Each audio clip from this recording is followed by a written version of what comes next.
Well, good morning, everyone. This is Dr. Paulina Van. I am the author of Regala Healing, and it is great to be with you this morning, and I thank you for joining this morning, and we have an incredibly important topic to discuss, and it's self-compassion, and another term for it is how to be your best friend. And so I'm going to um, begin as we always do with some centering. Uh, this morning, we're going to do what's called mindful listening, and you'll see why it's so important for the topic that we're going to discuss this morning. So again, it's always an invitation to you, and we're going to begin by asking you to get comfortable. If you're sitting or if you're standing, get as comfortable as you can. If you happen to be driving, then please don't follow my instructions, but just take some nice deep breaths, because as we know, the breath itself is so important in relaxing you and focusing you. And focus is the intention of this mindful listening exercise this morning. So I invite you to now lower your gaze so you can go inward and take a nice deep breath in and out. And I like that breath to come from your belly. So take a nice deep breath, slow breath in and out. And now pay attention to the sounds that you hear outside of the room or the space that you are in right now. So are you hearing people talking? Is there music playing out there? Perhaps you're near the street, you can hear cars or trucks going by, maybe a horn there, here and there. Okay? So just listen outside your space. Next, I'd like you to pay attention to the sounds you hear inside the space or the room that you are in right now. So perhaps you have the heater on, excuse me, and you can hear the air coming through the vents. Maybe there are other people in the room or in the house. Maybe there's some cooking going on. It's breakfast time on the West Coast, maybe dinner time, other places in the world, but you can hear the sounds, maybe of others. Maybe your pet is meowing or the dog is barking. Take some time to listen right now. And finally, I'd like you to pay attention to what's going on inside of your body. I want you to listen to your body. How does it feel? Okay. So, my stomach is rumbling because I haven't had breakfast yet. So I can hear that and feel that. Perhaps your shoulders are tense, or you have an ache in your knee or your foot. Or maybe you're just totally relaxed because this has been a beautiful Sunday for you, a joyous Sunday. So just take time to feel that. Okay, so now we're going to take a deep breath in and out. And we're going to end our mindful listening practice now. So before we move on, I wonder, what did you notice? What did you hear? as we did our mindful listening. So feel free to put it in the chat or just think about it yourself. What I'd like to do now is to begin with an example that may be familiar to many of you. I know it's very familiar to me. It's a personal experience. So um, I'm going to use male female dating relationship, but I invite you to modify the story, excuse me, in a way that resonates with you. So it may be partnered, married, or in a committed relationship. So whatever resonates with you. So imagine you get a call from a friend and you say, "How are you?" And she says, "Terrible." And she's choking back tears. And you continue to listen. And she says, that guy that I've been dating, well, he's the first man that I've really been excited about since my divorce. And last night, you're not going to believe it. He said I was putting too much pressure on him and that he just wants to be friends. And I am devastated. And so you sigh and you say, well, to be perfectly honest, it's probably because you're too old, you're not that good looking, you're boring, and not to mention you're too needy.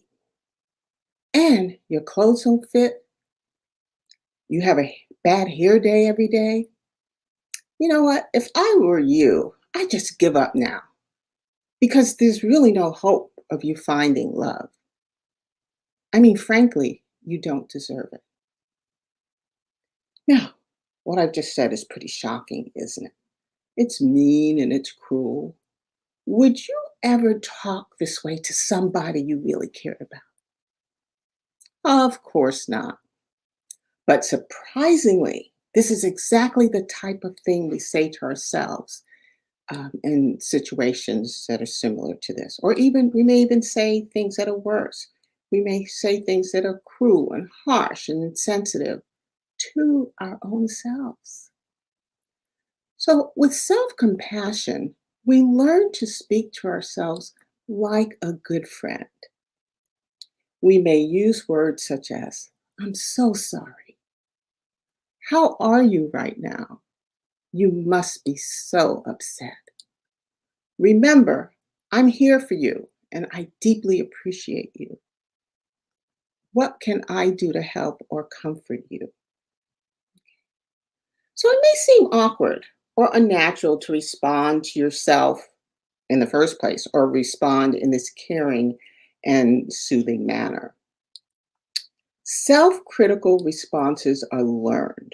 So I want you to begin now. Before you even learn more about what self compassion is, I want you to begin now to let you know that you've learned these responses. And so you will model what you've experienced or observed from time to time and even from your childhood. So let's take this time, okay? And let's look at self criticism.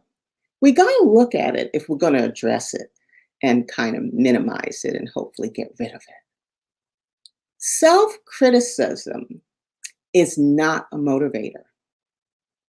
It can get in the way of you being happy and living a healthy life.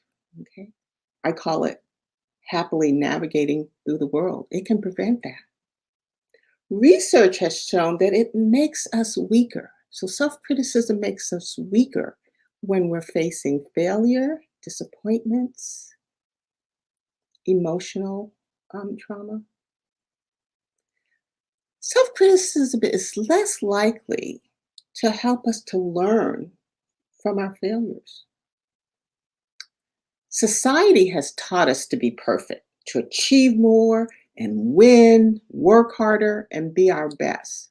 And that's okay if you're not continuously being self-critical of yourself. A self-critical tendency may ultimately get in the way of your goal to be successful, to belong, to be loved. Self criticism activates the sympathetic nervous system. So, okay, so for you scientists out there, or those really embrace and learn in from that perspective, I'm going to throw in a little physiology. Okay, so criticism activates the sympathetic nervous system. That's that flight or fight response when we perceive danger. And I emphasize perceive because it may be actual or imagined. And this response elevates our stress hormones, which are adrenaline and cortisol. And that overexposure to these hormones can disrupt our bodily functions and lead to things such as anxiety, depression, headaches, muscle pain, heart disease, sleep disturbance, memory and concentration problems, weight gain. So the impact of self criticism can stop us from learning and being resilient in face of suffering, failures, and disappointment. A better alternative is self compassion. And I'm sharing this with you because I have experienced it.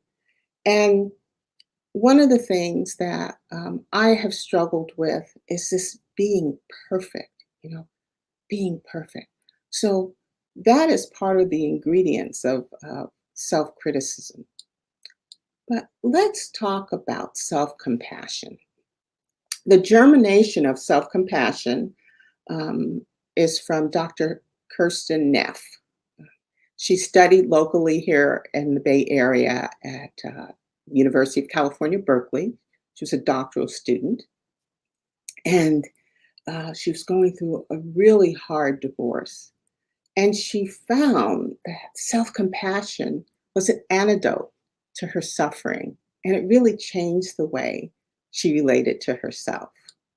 And now she's an educational psychologist working in Texas. But over the last 20 years, she spent her life devoted to making self compassion more accessible and understandable. And there's been a tremendous amount of research making self compassion, and she now calls it mindful self compassion, a legitimate, credible element for promoting health and well being. So, how did I get how did I get to embrace self compassion? And whenever I share something with you, know that I have embraced it and I practice it. It's not just theoretical. So, for the last 15 years, I have immersed myself in reflective practices as a way to deal personally and support others to cope and thrive after life happens, disappointments, loss, life challenges. And so I'm a Reiki master, I'm a healing circles facilitator, a heart math trainer, meditation and mindfulness practitioner, and a Caritas coach. But early this year in February, I had, and I'll say the privilege of spending 4 half days with Dr. Neff and her collaborator, Dr. Germer, at a mindful self compassion core skills training event. And I've been in my profession for 46 years. And if this isn't the best, it is among the best trainings I've ever experienced because it changed how I see myself, how I think about myself, and how I treat myself. So I've talked a lot about self-compassion. Let me describe it for you. And Dr. Neff keeps it very simple. Self-compassion involves treating yourself as you would your friend that you care about. Okay? Self-compassion means you are kind and understanding when confronted with personal failures. And self-compassion is a strength. It relieves suffering, and suffering is used in a general way, or emotional pain. Okay?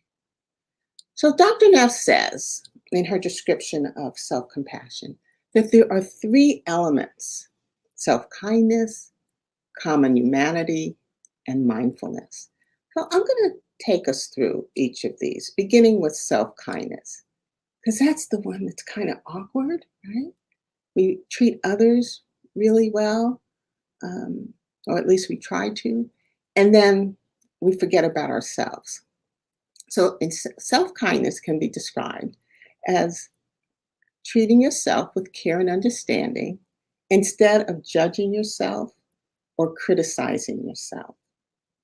And we say to ourselves things sometimes that I mentioned it before that are cruel or mean or harsh or shaming that we wouldn't say to anyone we cared about, even those who we may not like very much or have a difficult relationship with. I really like Dr. Neff's twist on the adage, do unto others as you would have them do unto you. And her version is, don't do unto others as you would do unto yourself. Interesting, right? With self compassion, we change the way we relate to ourselves.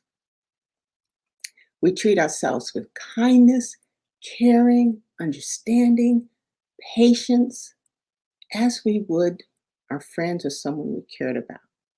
So think about that. I know I'm repeating this, but I really want it to sink in.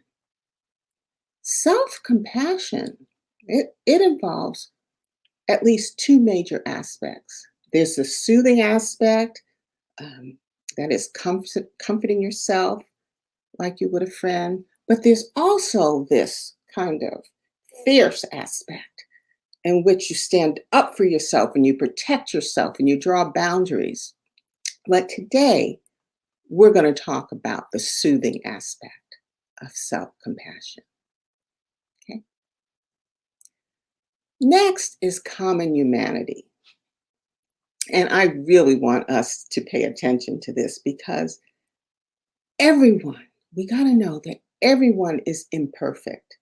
No one leads a perfect life, no matter what it might look like on the outside. Everybody makes mistakes and feels pain. That's that humanness um, that we share.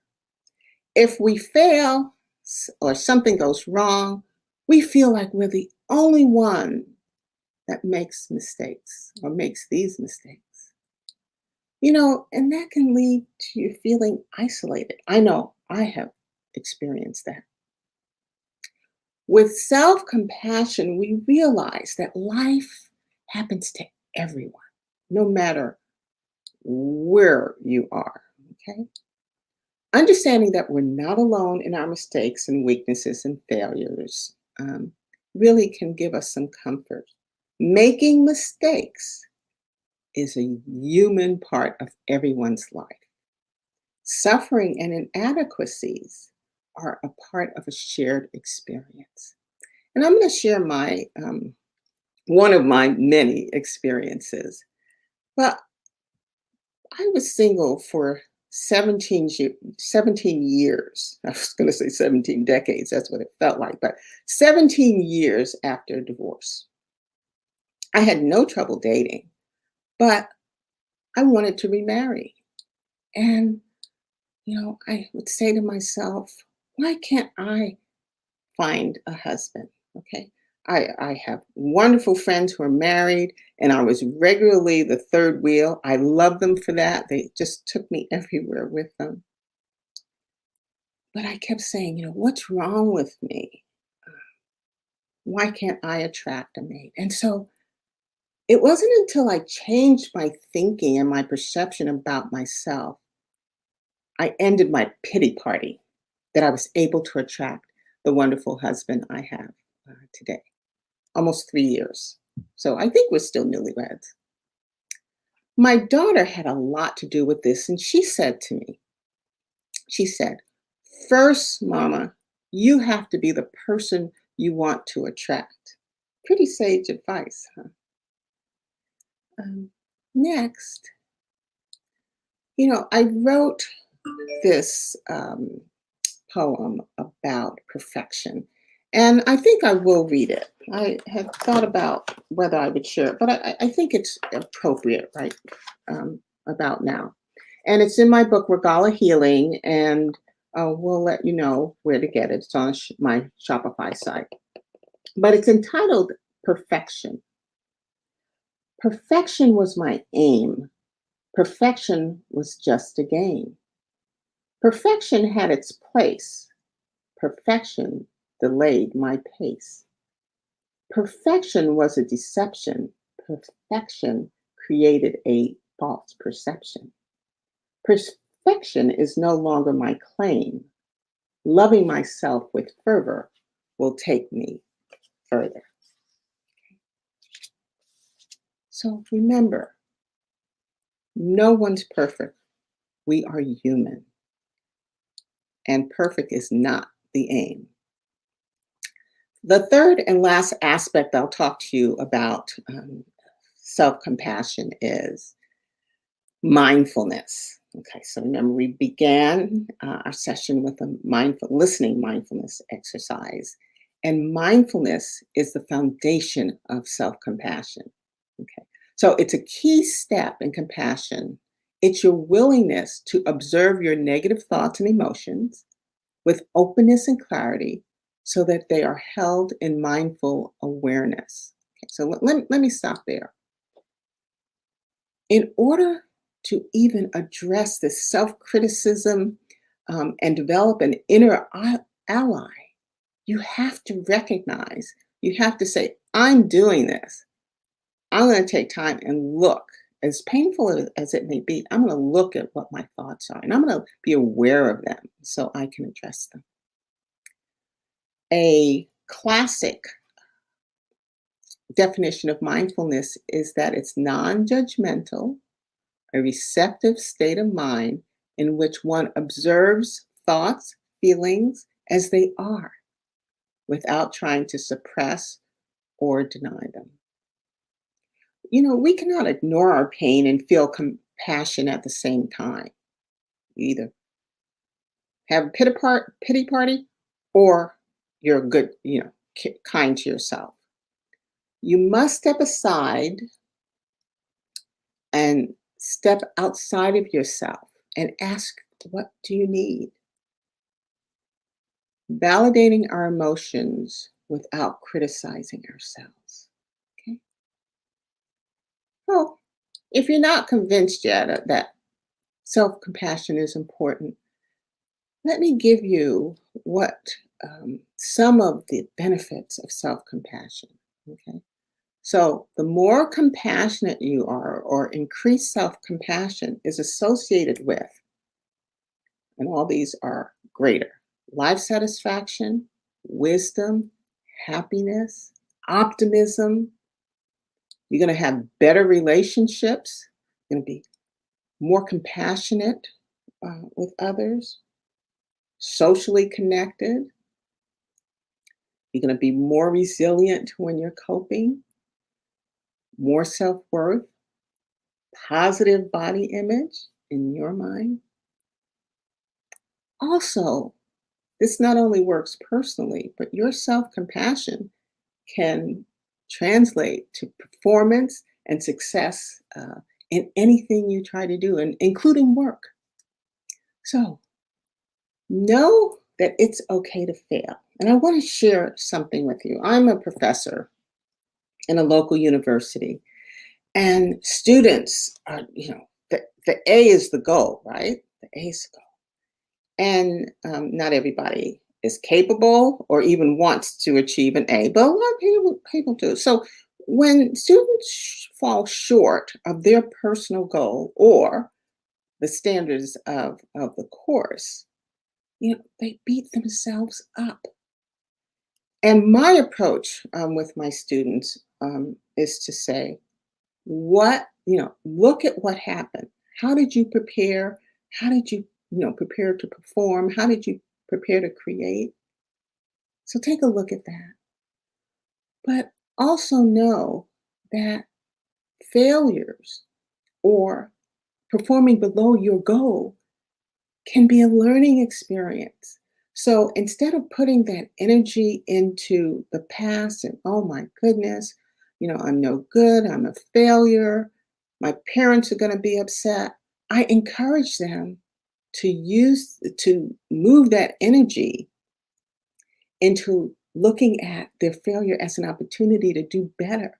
And we work together to make that happen. So when you fail or come across someone who has failed or not met their goal, encourage them to, you know, okay, the past is gone.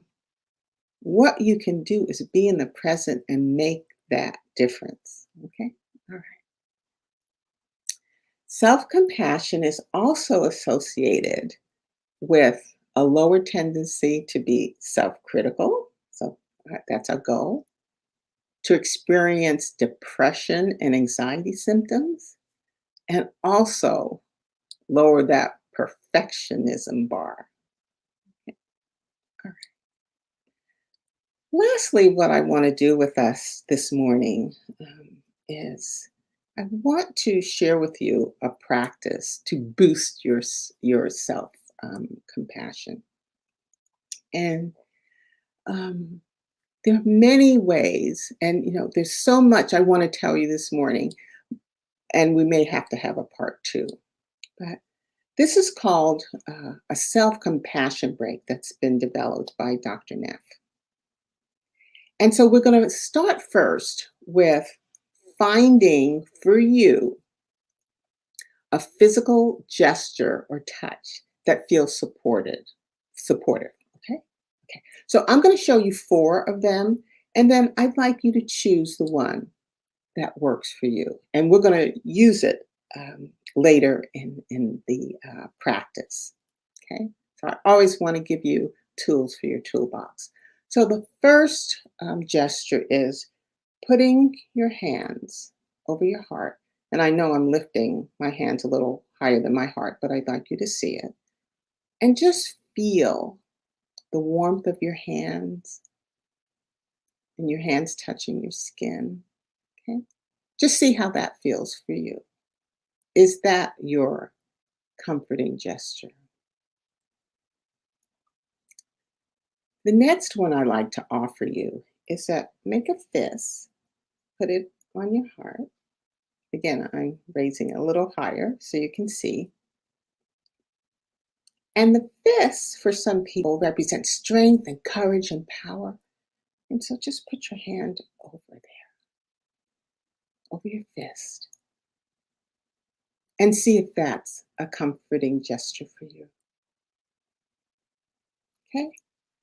Number three is hold your hands like this, but put them on your belly. Okay? Put them on your belly. And maybe you can feel as you breathe in and out your belly rising and falling.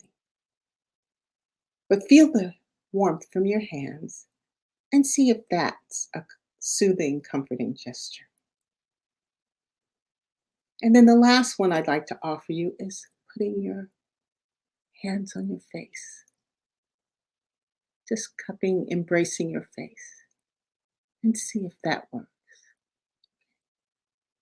All right. So, why is it important to have a soothing gesture?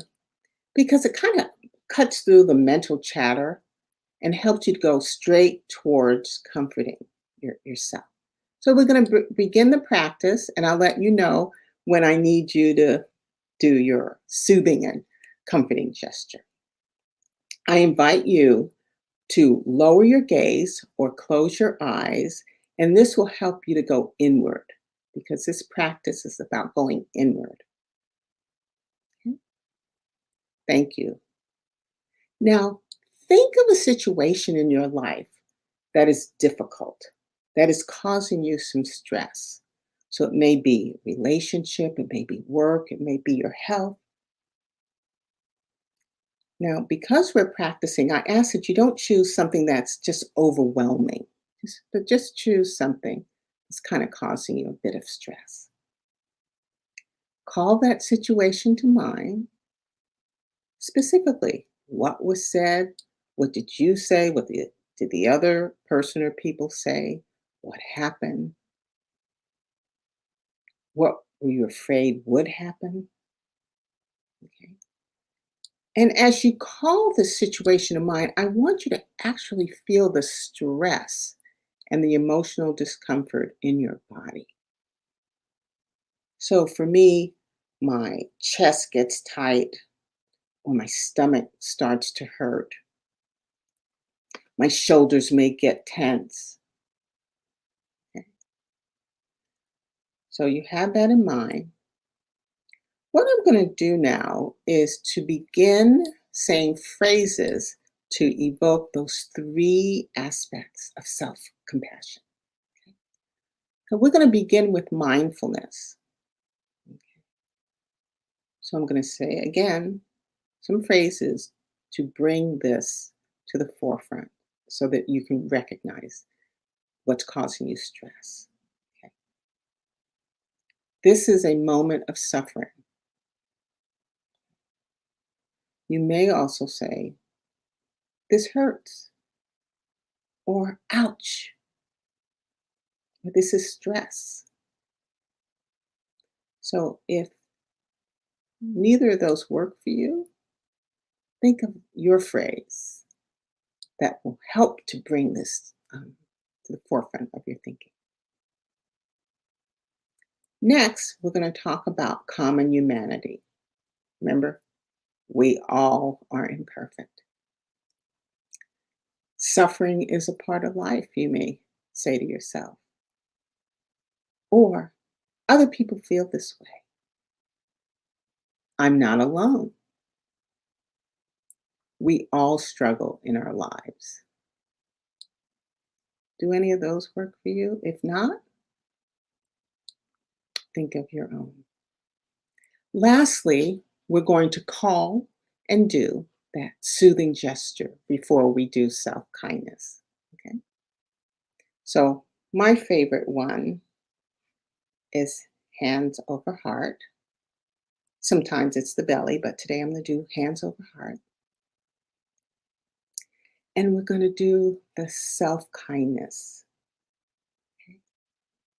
So, some of the things you might say to yourself is, may I be kind to myself. Or you can say, ask yourself a question. What do I need to hear right now to express kindness to myself? Okay. Do you need to say any of the following? May I give myself the compassion that I need? May I learn to accept myself as I am? May I forgive myself? May I be strong? May I be patient? Now, this is the end of the practice. This practice can be used any time of day or night, and it will help you to remember the three aspects of self-compassion when you need it most. And I'd like to end, and this poem I intended to read to you. And it's about self-love, because at the end of the day, self-compassion is also really loving yourself. And in the future, I'm going to do a whole session on self-love as well. But I want to read this to you. And it's from my book, Regala Healing. It's on page 60 for those of you who have the book or look at the book. And I hope you do. Self-love is paying attention. Self-love is without hesitation. Self-love is clarity of mind. Self-love is hard to find. Self-love is filled with compassion. Self-love is unending passion. Self-love is a positive inner voice. Self-love is a necessary choice. Self-love is an act of kindness. Self-love is not mindless. Self-love is without a judge. Self-love is a gentle nudge. Self-love is restful sleep. Self-love is what I keep. And so, as we end today, I want to thank you for spending this time. And I just want to leave you with this, and that is be kind to yourself. You deserve it. Love and light. This is Dr. Paulina Van, the author of Regala Healing. Thank you for joining today, and I hope to see you the next time.